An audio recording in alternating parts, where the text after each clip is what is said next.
Have you ever felt like there was no way out? Like you couldn't find the solution to whatever problem you were facing?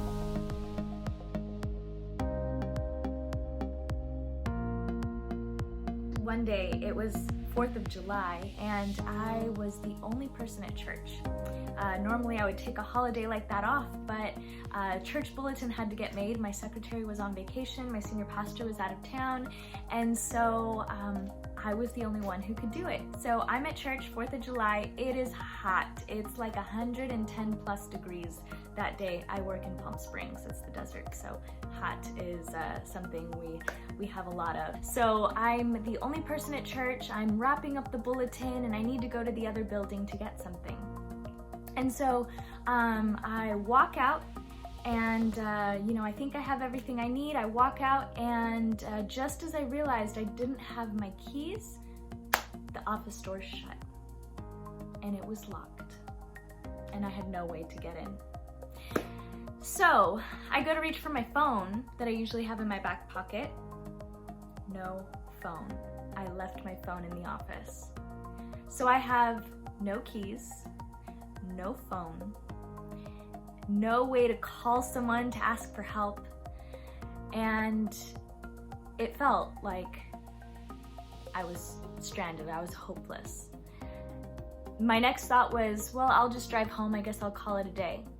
Except that my car keys are on my church key ring. So there goes that idea. And so I sit there outside in the heat for a while, not knowing what to do next. And the thought came to me, I always have old church bulletins in my car. Maybe one of them is on the floor, like facing backwards, because that's where our phone numbers are. So I have, my senior pastor's phone number on there. I had my secretary's phone number on there. My phone number was on there. So I thought if one of those is facing backwards, then I can maybe, call someone, except that I don't have a phone. So I go across the street, and the neighbor suspiciously lends me her phone. She's not too keen on the idea, but I tell her, I promise I'll bring it back. I'm right there. You can watch me the whole time. So she lets me use her phone. I call my senior pastor, no answer. I call my secretary, no answer. And I have no one else's phone number memorized. So again, all hope pretty much seemed lost.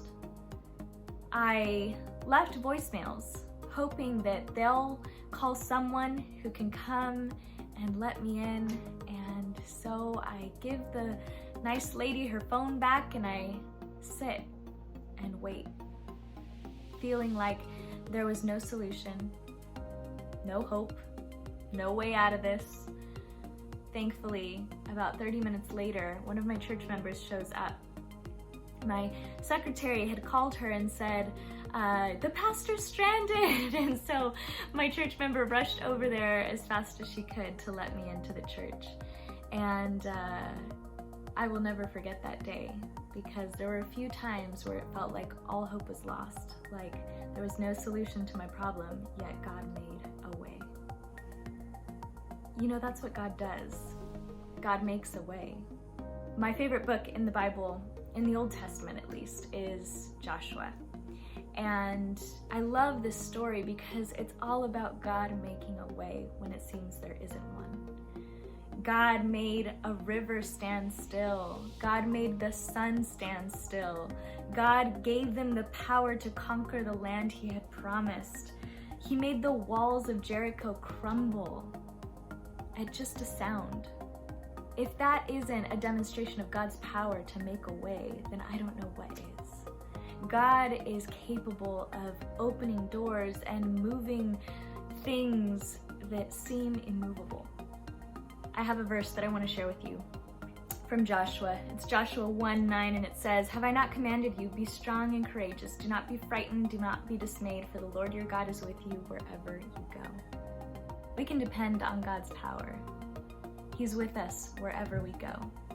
Hope is never lost, and there's always a way out. I have 3 questions I want to share with you. 1, why do you think we have such a hard time depending on God's power? 2, what are some stories from the Bible that inspire hope when things seem hopeless for you? And 3, what are some areas of your life or worries that you have that you should give over to God?